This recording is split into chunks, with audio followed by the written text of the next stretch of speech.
Hi, it's Morgan here today at Dr. Stompro and Dr. Chang's office. I'm here today with Christina, a patient of Dr. Stompro's. She is just simply 6 days out from a revisional rhinoplasty. Christina had a traditional rhinoplasty about 4 years ago, correct? Mm-hmm. Okay, and she wasn't happy with the results. And Christina, tell us what you did not like and what made you feel like you needed to have a second surgery. Well, I had a septum rhinoplasty the first time, and I made the mistake of not shopping around. And I went with the first doctor, and I went in because my nose was crooked, I couldn't breathe right, and the bulb of my nose was very large. And after the procedure, my bulb of my nose was very large, and my nose is still crooked. And I was not happy with it at all, but I could breathe better. But as far as the revision on my nose, the cosmetic part, I was very unhappy, and I waited a year, and I went back to the doctor, and he refused to do anything. So now 4 years later, I finally decided to address it again because I'd waited all my life for it. And so that's what brought me to Dr. Stompro.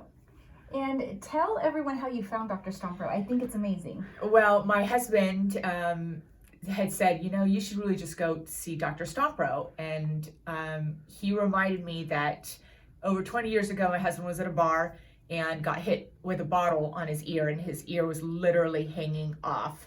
And he went to the ER, and Dr. Stompro is the doctor who actually sewed and put it back together perfectly, by the way.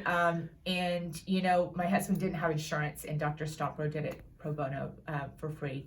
And my husband's always remembered that. So when I went in and saw Dr. Stompro and talked to him, I just fell in love with him. He's amazing, such an amazing story. And that's one thing that you will learn about Dr. Stompro is his bedside manner, and the passion for what he does is superior. Okay, so what we're going to do right now is we're going to show you a before photo of Christina, which definitely shows that she had a little too much cartilage at the tip.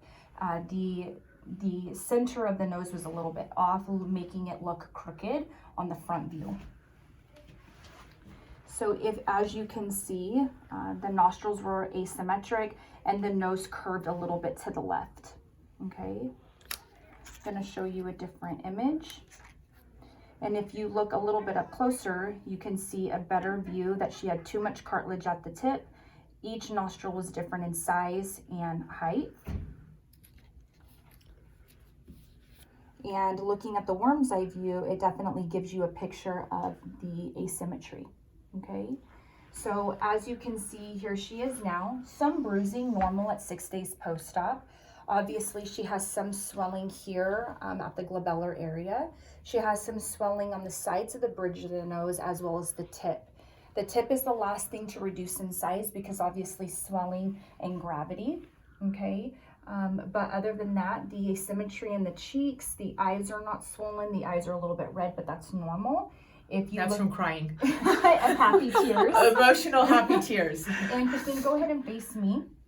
And if you can look at her profile, the bridge now is nice and straight. There is some swelling here and here, and there's still some swelling here, which will resolve. The average rhinoplasty final result typically comes into play between 9 to 12 months post-op. But as you can see, she's functionable at 1 week out. Breathing okay, driving herself to appointments, being able to work from home, and she is okay to wear makeup at this point because there's no major incisions on the face. A little bit of concealer will cover those up, and she'll be looking good by Christmas and looking great by Valentine's Day. Christina, we appreciate your trust so much, and we look forward to treating you further and watching your result. Thank you. Thank you.